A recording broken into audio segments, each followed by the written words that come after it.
Well, hello, everybody, and welcome to another round of the Essential Leadership Cycle podcast. I'm your host and intentional leader, Rob Fisher, and today we have a real treat. I've got Dan Wakerley with me from great old England, just outside of London. And Dan and I met recently because he was doing some work with fatigue management that worked very closely with how we feel about air traps and air likely situations and all of the things that come with human performance, human error reduction, and human organizational performance. So, Dan, if you wouldn't mind introducing yourself, thanks for being here. Tell us a little about you and your company. I think it's Pillar is the company, and a little bit about the product that you guys have produced to help from an app perspective, help us understand fatigue a little bit better. Hey Rob, great to see you, and thanks for having me on. Yeah, so for those that don't know, Rob and I met in person out at the Fit conference in Charlotte about 2 months ago now, and it was a real pleasure to have the opportunity to talk to some great leaders about fatigue and fatigue management, workforce fatigue, not material fatigue. Sometimes people do say, "What do you mean? You mean metal fatigue?" Now we're talking about people. So it's fantastic to meet everybody at the Fit conference. It was a great. I just really enjoyed how the depth of exchange that we were able to have with for people across industries, and with people obviously building products in vertical specialties, a bit like what we're doing. So that was fantastic. In terms of our company is called Pillar. We're a company that's really focused on improving health and longevity, through coaching, through health coaching. We've built a product and really a service called Vita, that you just mentioned, Rob, and that's really around helping workforces manage fatigue, their physical fatigue in safety critical environments. Particularly, that's where we're focused. So, verticals like construction, rail, nuclear, mining, oil and gas, these types of environments. Um, and really, we help organizations tackle fatigue from a number of different angles. We have a fitness for duty measure within Vita, which helps determine if somebody is maybe too fatigued to work safely, which they do pre going to work. And we also help out with reducing fatigue through things like optimizing rosters, and also health coaching that workers can do directly through the Vita app. And look, we're really passionate about improving safety and also productivity through managing fatigue. So thanks. Yeah. I think that one of the things that we really got started on and started conversing on, part of my background in nuclear was when they started fatigue management back in the 1990s. And so then a lot of other sectors started trying to copy the nuclear management philosophy. But one of the things that I always noticed was they were always managing it through individual actions. Hmm. And they always had waivers in there for important times like shutdowns and outages. So the very Yeah. time when the system could drive fatigue, they relied on the individual.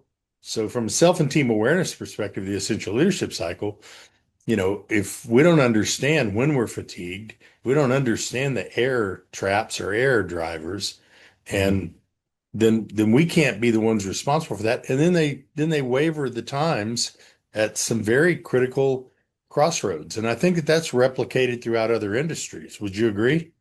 Yeah, that's right. That's what we see in uh, basically everywhere we work. In rail, it's less done, but still done. But in industries like construction and in mining, and and look, I think obviously businesses have an operation to run, particularly in a high hazard moment. Sometimes you do need to keep going. And I think our view on this is it's about being very deliberate about the amount of risk that you might be running through the level of fatigue that the operatives have versus the risk of them not being there. Because sometimes you are in that zero sum. Sometimes it is a zero sum calculation, isn't it? Yeah. But I think, what we often find is that a lot of people are making that trade-off instinctively when they come to think about the fatigue, and so they're really opening themselves up to a lot of risk, I think. Yeah, I think it's instinctive, and I think they believe the risk is conditional. Yes. Um, and not conditional for the risk. We've got the energy wheel as a part of the Mm. essential leadership cycle. It's not conditional for the risk, it's conditional for the need of the individual. Yes. And so maybe Dan can power through. Yes, I know that he shows some markers, but I mean, I was on a committee that reviewed 19 fatigue management plans, and Hmm. all of them relied on the individual to self-identify when they were Mm. becoming fatigued. Yeah. But it always shocked me that the first thing to go when you move from tired to physiological fatigue is the way your brain works and your ability to make good decisions. So the Yes. first step of managing fatigue is tell us when you're fatigued. Just didn't make any sense. It's Yeah. tell us something is white without using the word white. Um, Yeah. and and so that got me interested again when I learned that you had some ways to look at biomarkers Mm. to help make that determination. Can you talk a little bit about that? Yeah, no, absolutely. And just to say another thing on what you just said there, which is asking people to self-declare. Um, there's a reasonable amount of data out there showing that to show empirically what you have just talked about, that you have experiential knowledge of, that people don't really know how fatigued they are because they Right. get really used to it.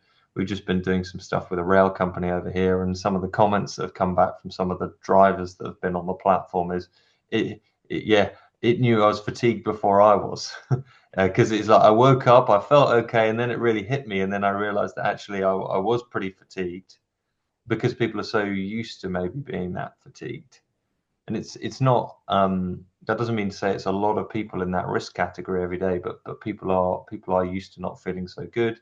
And then you have this other layer on top of that, which is, am I letting my teammates down?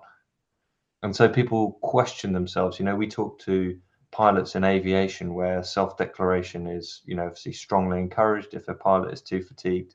But they're like, do I really? They talk about looking back to the 300 people sitting behind them and being like, do I really want to cancel these guys' flight, or should I push through? And these are kind of, so people question their own instincts about how fatigued they are because of these pressures that they feel to do the right thing for the social group. And so it's a complex thing. Our view is fatigue is a complex phenomenon. We can talk a little bit about it. Different people cope with it differently, but their ability to cope with it changes from day to day as well. And so we say, because it's quite complicated, because it presents in a complex way, that we want to measure it from a couple of different angles. We want to measure the physiology, as you talked about, resting heart rate variability. We also really want to have a look at subjectively, how do they feel. We want to look at their sleep, not just how long they slept last night, but what Matt Walker, the sleep scientist, calls QQRT: quality, quantity, regularity, and timing. Because disturbances on those kind of four vectors or dimensions when you're evaluating sleep can all really affect how rested the individual and how recovered they are. So you want to look at it in the round, if you can. That doesn't mean it takes 10 minutes, but it actually takes 90 seconds, this measure. But you do want to look at it from a number of angles. Obviously, someone like yourself, background in special forces and things, they're very good. These operators are overcoming fatigue for a very short amount of time, but that may not be indicative of their all day level of risk. They might be able to overcome it for a few minutes, but then what happens the rest of the day? So yeah, it's a complex phenomenon. We ideally measure it from a couple of Yeah. angles. And one of the things that we talk about is, about 5% of people are wired a little bit differently. The special Yep. forces people are wired a little bit differently. Yep. They're actually wired to absorb things like fatigue and stress, but Yep. it's the 95% of people that we're concerned about. Yeah. And the other part of our conversation that was interesting is, we have about 2.5 million data points from a personality tendency perspective Hmm. on how different personalities see and manage risk, whether it's Mm. doer, toppy color red, socializer, toppy color yellow, the thinker, toppy color green, or the relator, toppy color blue. In understanding those, if we have all this data, what makes it difficult for people to stop work and what Mm. makes it difficult for people to follow procedures, what makes it difficult to both identify and then declare fatigue is Mm. going to fall on those personality tendency lines. So if you give them Mm. something that is more objective than Mm. subjective, then Mm. you're really handling all four of the major personality types that you have out there in the organization, not Mm. just one. So again, back Mm. to the essential leadership cycle, this all builds up organizationally the self and team awareness. What am I aware of? And how Yeah. can you make me aware with, I mean, as easy as an app? How Mm. does that impact the team? How do we approach that as a part of our values? If we Mm. value the health and well-being of our organization, how does understanding and managing fatigue fit into that value of the health and wellness of our people and the health and wellness of our assets?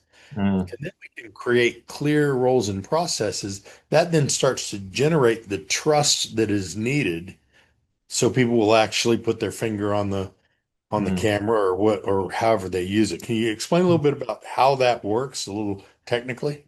Yeah, no, of course. The pre-duty measure that we have is 90 seconds. About 60 seconds of that is putting your finger over your smartphone camera where it will measure your resting heart rate and heart rate variability and breathing rate in a using the same type of technology that a smartwatch will. But finger's a good place to take the measure. Um, so that's the core of how you kind of capture the data, and then you take a look at those values and you say, okay, what do they mean versus that individual's baseline? Are they degraded versus what is normal for them? And you look at how these markers move relative to each other over time to establish where someone's at that day. But yeah, it's a and as you said, it's about building that trust, right? And it's about if if the girl or guy at the coalface sees that their manager or their employer does the right thing as a result of some of this data, then they see it as part of a productive change. And I think that's the key here. It's like, and it's a bit like what you speak about. Error is normal. Actually, like sometimes being fatigued if you've got a young child is normal. Mhm. If something happens in your life and you have a sleepless night, that is normal, and it's about understanding that and dealing with that in the right way. Um, and then you get lots of positive behavior change out the back end because people are Right. not acting to comply; they're acting out of a sense of agency where they really want to do the right thing. And so, yeah, that's a more virtuous kind of cycle. Yeah. Well, and people ask all the time, why isn't fatigue one of the top 10 air traps? If fatigue's Mm. such a big thing, why isn't it one of the top 10 air traps? And Yeah. we answer all the time, look, the way those top 10 air traps were developed was to look at by a numbers perspective, how they impacted bad outcomes. So Mm. you've got your top 10 air traps. Fatigue wasn't one of them because it wasn't one of the top 10 by numbers. But I Mm. think you and I's discussion where if you just took fatigue and you said wrap that around the top 10 air traps and said that's an error driver that Mm. impacts all of those traps, Mm. then that makes a little more sense to people than it being an isolated trap on its own. So Yeah. I can work over, I can do greater than 4 hours, long and not be fatigued still, but I can Hmm. have that or a distraction and have fatigue wrapped around that, and it just enhances the traps that may already be there. So if we're Yeah. watching for the triggers of those traps, then we can actually use um, uh, the app to determine. if those traps or if our performance is going to be exacerbated by the presence of true fatigue instead of Yeah. just feeling like we're tired and not really exhibiting any of the markers. But I think it's cool that it's very personalized. It's Mm, about Rob's markers and Dan's markers, mm, not about, well, people should fall into this. It's mm. not blood pressure. Yeah. It's not it's not heart rate Yeah. that is about people. It's not temperature. It's Yeah. about my normal heart rate and the markers in me. I think that's just very cool. How did you come across that, or how did you stumble about it? What's the background of the folks that are putting the objective criteria in? Yeah. So we just a couple of points on on why we do it versus an individual's baseline. It's because what we're trying to determine is, are you less able to cope today? You know what I love about a lot of your frameworks, obviously we all interpret other people's stuff in our own way. But I remember when I was starting to hear about it at the conference, which was my first real proper exposure, the way I started to think about it was, you know, it's basically like, is the individual set up to succeed at that moment in time? And it might be because the procedures are built such that he has to go into a different mode, which is more taxing, where he's more likely to make an error. And what we're talking about is physiologically speaking, is he more prone to, or is she more prone to making an error, to not perceiving a hazard, even before you have those other layers in? And obviously, we're not going to put it into a triangle, as we both agreed over dinner, but we'll put it into a circle around the outside. But it's one of those fundamental drivers, as we talked about. In terms of us as a business, obviously, I started the business because I believed that um, health coaching could be and monitoring could be a really meaningful contribution to help people be fitter, be healthier, and be safer. Because a lot of our health comes down to our daily behaviors. Uh, and so the first product that we actually built as a business was around, which it's a consumer product for health coaching to help people with their exercise and nutrition. And we got, I did do some work in construction at the start of my career and saw a lot about safety, but I got talking to some more people in safety critical industries, and we just got talking about how big a problem fatigue was, and we said we should do this, and it's something which is kind of near and dear to my heart, because I think that a lot of the girls and guys who are out working these types of jobs, they are pretty disempowered when it comes to their health. And I don't think there's enough people in their corner helping them. And so that's what kind of motivates me quite strongly, to be honest with you. I think and I just love getting out on the ground and physical projects, big infrastructure projects and stuff like that.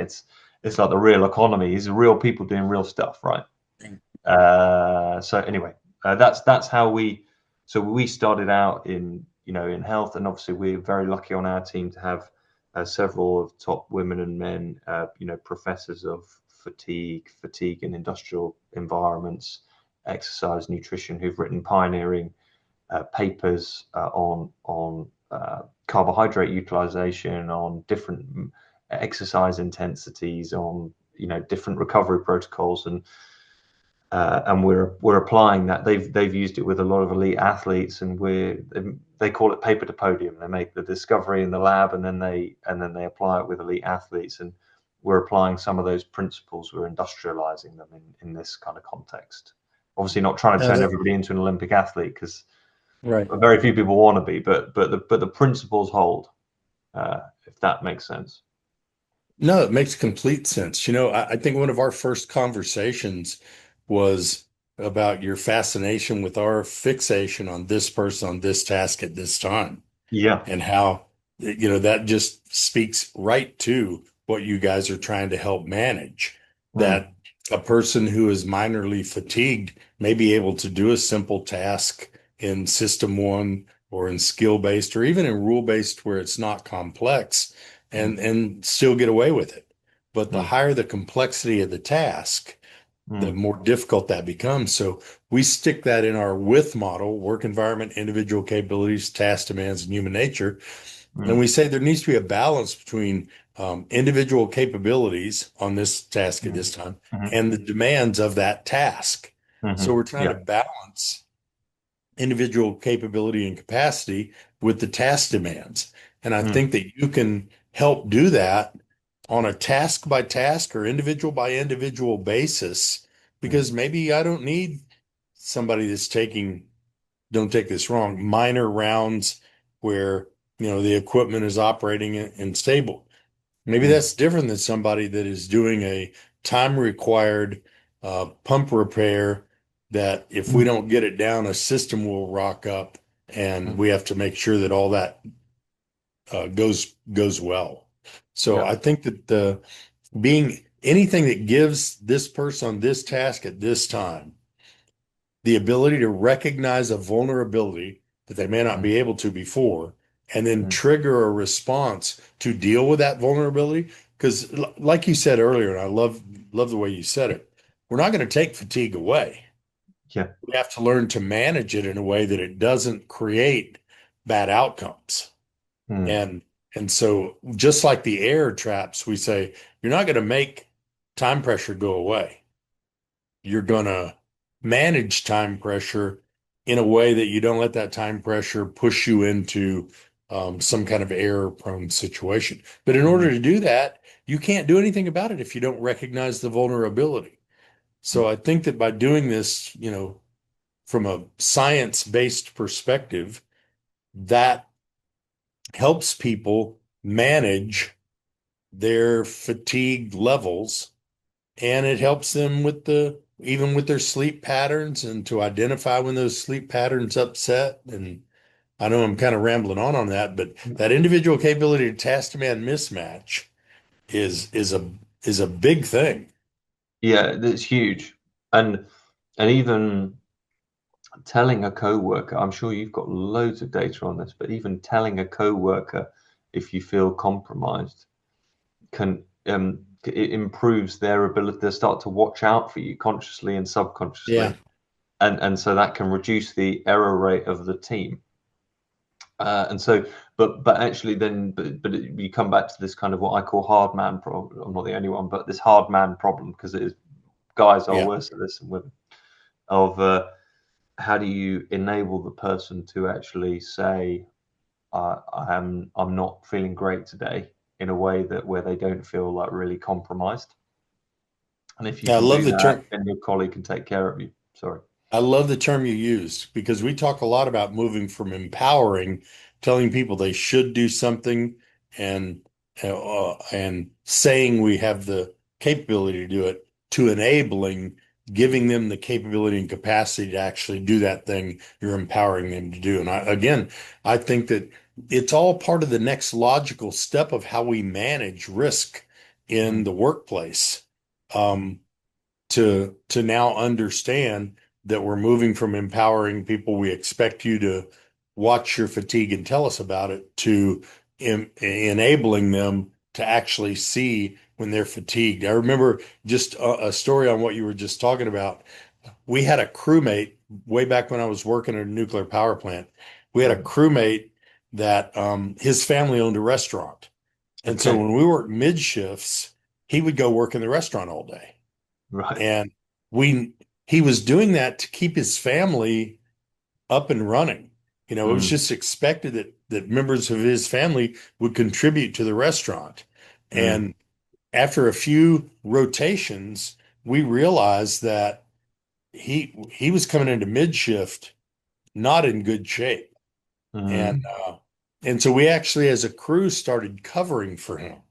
If there Right. was Yeah. something we knew that was critical or complex, we would raise our hand and we'd say, "We'll take it." No, no, I can do it. No, no, you go off and do this. We'll take this. And Mm, that went on for probably a year. right. Um, Yeah. and then he moved on to a day shift job. Mm, But um, like you said, our our peers, if mm, we care and trust about each other, we will cover for that, but it never elevates to the point that the organization is systemically managing it.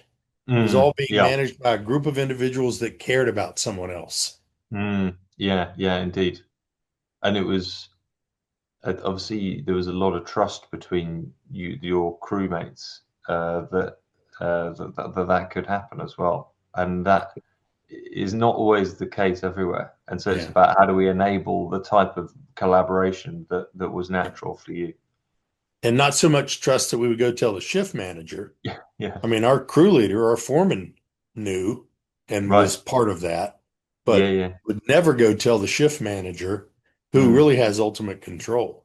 And got you. if you think about, I look back on it, I probably shouldn't have said the nuclear word, but I look back on it and I think, well, back then we didn't have the hop principles. Okay. Yeah. And we were just getting into human performance. I mean, very early days. It may not have even been a thing yet. Hmm. And so that piece of not understanding how if we as individuals failed in the thing that we had taken on to Mm, manage individually, then mm. there could be some pretty risky things at stake. And I think Sure. in all the industries that you guys operate on, there is risk to the people, there's risk to the assets, and there's risk to the Mm, community that if mm, we don't manage something like this, then it's almost inevitable that that will come across as a contributor. It'll probably never be causal. The hmm. cause was fatigue, Mm. but it'll be a significant contributor that we should be managing.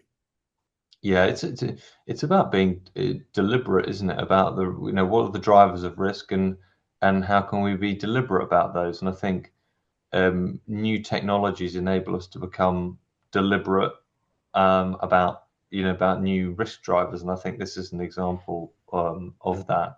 And but I do think people they do want to look after each other. Partly it's self-interest. I don't want my mate who's in the crane being too fatigued because I'm operating under the crane.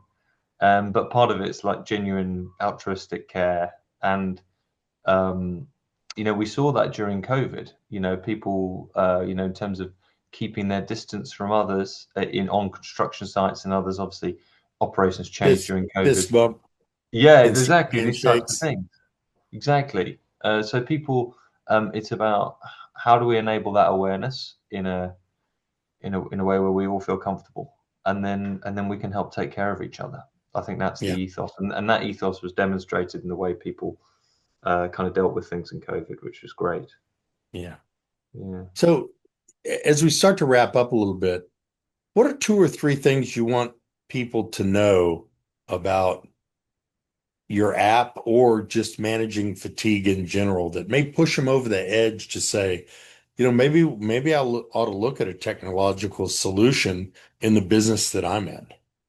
Yeah, I would say first thing is fatigue is real.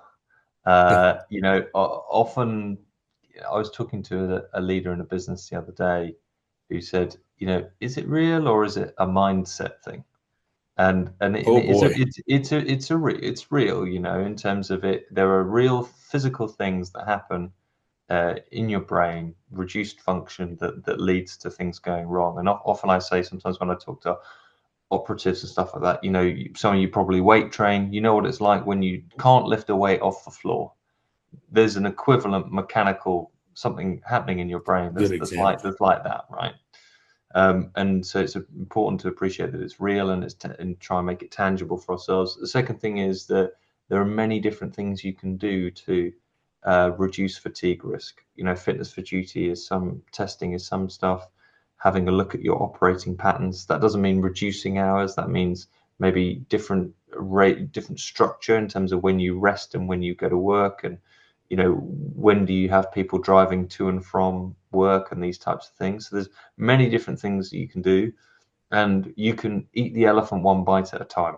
It's not all or nothing. It's you can use it. You can attack fatigue with one of these levers, say fitness for duty, in a part of your organization. As you said earlier on in our chat, you were saying, you know, maybe it's only certain roles that we're going to prioritize. Exactly right. go where the hotspots are, and don't think that this is a workforce wide thing that we have to do day one. You're already making a great difference by working with a part of your workforce. And I guess I'd close by saying it is doable. You see great Yeah. results in terms of safety and also productivity when you do some of these things, and workers feel looked after when we see kind of workers who've been approached by their manager, if they're not in good shape, then they actually like feel looked after. Yeah. So yeah, so I think there's a lot of positives to this stuff. That's why Well, we're so passionate about it.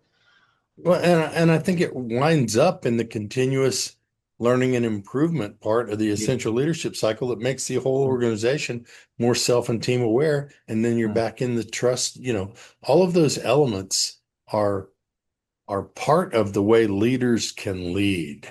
Mm. Can you tell people what your website is and how they can get a hold of you, Dan? Yeah, so We'll our post it website. at the end as well. Yeah, thank you. Our website is pillar is www.pillar-vita.com. So PILLAR and then a hyphen uh, VITA.com. And yeah, my email's dan at pillar-app.com. And yeah, we love to talk to people and help resolve these issues. Well, Dan, thank you so much for coming on. It's just been a real joy to know you. We haven't known each other very long, but we just kind of clicked. And we're just kind of like mind on helping this person on this task at this time, and Mm. something that is so important that people have been trying to manage it for several decades. And now somebody comes along that has a real way using technology to help organizations and individuals manage this vital attribute of fatigue. So I so appreciate you coming on. And again, this rounds up another version of the essential leadership cycle. And remember, intentional leadership starts with you. Thank you, Rob.